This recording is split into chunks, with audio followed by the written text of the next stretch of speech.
Salam, hər vaxtınız xeyir olsun. Bu günləri həm gəzəcək velosipedlə, bazar günüdür.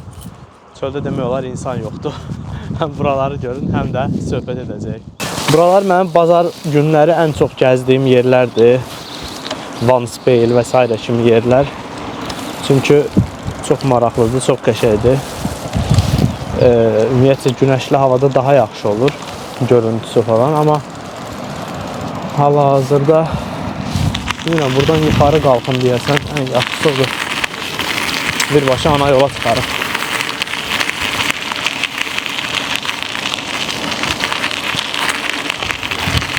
Əslində sizə Vanspeyli göstərməliydim. Daha yaxşı olar.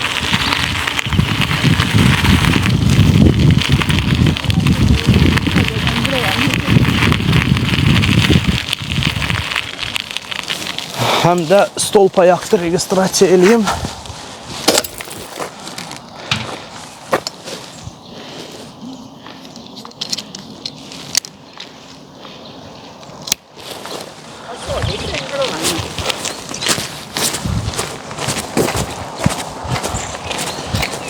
Bunlar stolpa yaxdı.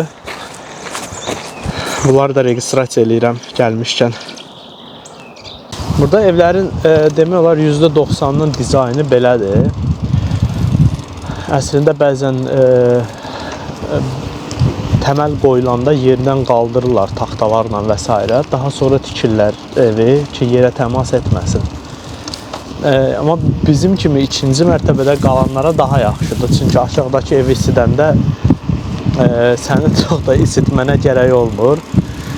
Yəni bir növ necə deyək, pul saxlamış olursan, yəni daha az xərcləmiş olursan elektriyə. Bir də belə qras kriperləri var, görürsünüz. Hər kəsin həyətində var. İşləyirlər, proqramları var, otları kəsirlər. Çünki hər kəsin həyətində belə oturur da, yəni hər kəs həyətini belə saxlayır. Və burada çəpər anlayışı yoxdur. Hamı belə əkib əkəcək, kimsə kimsənin həyətinə qarışmaz, kimsə kimsənin həyətinə nə satmaz. Təmizlik də gördüyünüz kimi dörd-dörtlük olur həmişə. Çünki itlə falan çölə çıxanlar, itlə falan çölə çıxanlar deyək ki şeydə, əllərində paketlə itin kakaşını qaldırıb atırlar zibillərə. Ona görə demək olar ki, yəni çox sərbəstdir, rahatdır burada yaşam standartları. İnsanlar bir-birləri ilə belə deyək də, qonşu falan dava zad eləməz, nə bilim, hündür çəpərlər çəkməzlər. Məsələn, bu sağdakı evi görürsünüz, yəni bildiyiniz tam açıqdır. Yəni hər kəsin çəpəri belə açıq olur. Amma oğurluq məsələsinə gəlsək, oğurluq edirlər. Sadəcə burada gəlirlər, bahalı şeyləri oğurlayırlar da. Yəni kimsə gəlib toyuğun düzəlsin, nə bilim, qoyunun, inəyin oğuramır. Çünki onu, necə deyək, aparmaq da çətindir. İnəyi kimi şeyi oğurlasan, yəni çətindir onu aparmaq, eləmək, kəsmək, satmaq və s. Amma məsəl üçün velosiped zat görsələr, elektronlu velosiped zat, onları artıq heç şey, bir saat saxlasan, gəlib oğurlayacaqlar. Məsələn, bunların üstündə GPS-lər var. Ona görə bunları oğurlamırlar. Çünki bu velosipedlərdir, bu skuterlərdir, yola qoyulan var, bu sağdakı. Bunların hamısı Voyindir. Voyda heç kimi onu yedirtməz. Çip sistemi ilə hara aparmışsansa orada tapırlar. Bir də bunu götürsən də heç kimə sata bilmərsən. Çünki heç kim almaz, bilirlər ki, dövlətindir. Ona görə privat velosiped çöldə demək olar ki, hamı bağlayır da, açıq buraxan yoxdur. Bəlkə indi yolda rastlaşacağıq, rastlaşsaq sizə göstərərəm. Yəni, hər kəs bağlayır qorxusundan, məcburdur da bağlamağa, bağlamayacaq, 2 saat sonra oğurlanacaqdır. Buradan yuxarı qalxım, sizə bu privat evlərin də yanından keçim, oraları da görünən yaxşısı.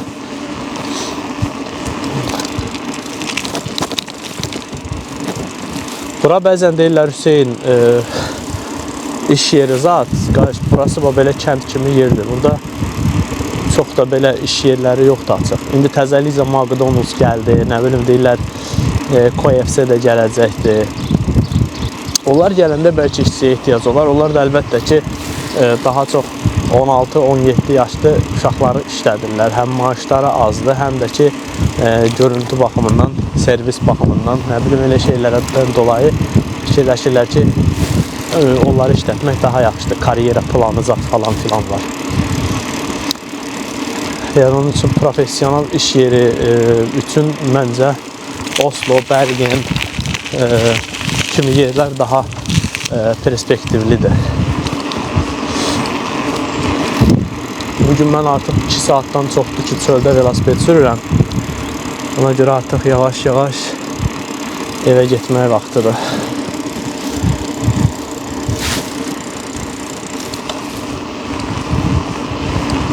Mən özüm bilərək yolu uzatdım ki, buraları görərsiniz. Yəni, buralar çox gözəldir. Ümumiyyətcə, yayda daha gözəl olur. Yəni, biraz otlar bitdikdən sonra, biraz böyüyəcək otlar daha gözəl olacaq ondan sonra. Yəni, bu ağaçlar, zatlar var, hansı ki, hələ yarpaqlanmayıb. Onlar tam özünü tutandan sonra daha qəşəng olur.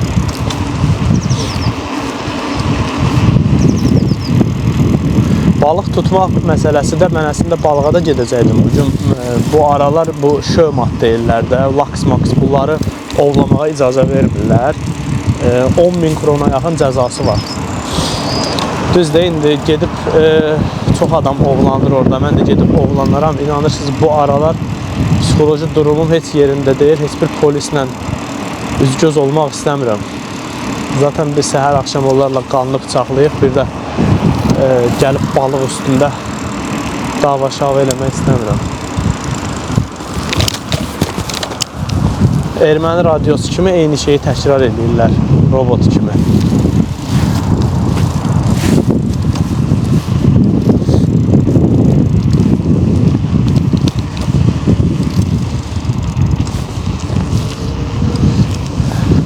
Narkotik satan birini tut əlinlə polisə təhvil ver, 2 saat sonra buraxacaqlar, get gəz. Ya velosiped oğrusuna. Amma ged orada balıq tut. Buranın bir dənə o şeyi pisdir də. Bax, məndən soruşurlar, Norveçin yaxşı yanları, pis yanları. Norveçin pis yanlarının listəsi biraz uzundur, onu saya bilmərəm. Yaxşı yanlarını desəniz, məsələn, təbiəti gözəldir və yaxud insanların yaşam fəlsəfəsi ayrıdır. Məsəl üçün, burada heç kim qonşunun mini yufqasına taxılmaz. Amma məsəl üçün, qonşu bir uşağı döysün, bir heyvanı döysün, ona hamı burnunu soxacaq o məsələyə. Yaxşı ki də soxurlar, yəni belə bir şeydən şikayət eləmək ağılsızlıq olar. Bu yaşam standartı, ekonomisi çox yaxşıdır.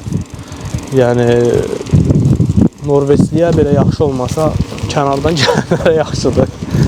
Ona görə Norveçin yaxşı yanlarını saya biləcəyim qədər azdır. O da ki, hər kəsin gözünə batan bir şeylər. Yəni, bunu hər kəs bilir artıq yaxşı yanlarını. Pis yanları da bizdə Azərbaycandakı kimi gizlədilir. Məsələn, Azərbaycanda təzə tikilmiş bir binanın şəklini çəkib, videosunu çəkib, zırt-pırt paylaşırlar internetdə, xəbər səhifələri zadı, dövlətimiz bunu elədi, onu elədi. Məsələn, Savuncu rayonunda zatda, Yasamalda zatda işığın sönməsi zadı səsləndirməzlər. Falan yerdə işıq sönüb, həftələrdir, su gəlmir, işıq gəlmir, bunu səsləndirməzlər. Norveç də o tipdədir. Norveç məsəl üçün başqa ölkədə olan bir pis şeyi deyər, amma yaxşı şeyi deməz. Niyə? Ölkəsinə deyəcək ki, bax orada pis şeylər var, xəbərin olsun. Xalq da buna inanır. Necə ki, mənim o təzə çəkdiyim videonun altına yazıbları, ətin kilosu 50 eurodur. Nə ətdir, açı, krokodil ətidir, nə 50 euroya ət var. Beton çörəyin qiyməti 15 euro zat yazıblar. Kiçik şeylər. Bunlar da kim bunlara məlumatlandırıb, onu da tapa bilmirəm, anlaya bilmirəm. Yəni, harası ilə oxuyub və yaxud Norveçin harasıdır orayla. Bu tip şeylər. Amma dedim ki, yaxşı şey təbiəti, insanların yaşam fəlsəfəsi ki, çox bəyənirəm mən. Artı ekonomisi. Bu üçü çox əladır. Bunlara görə, necə deyim, Norveçi tərifləyə bilərsiniz. Amma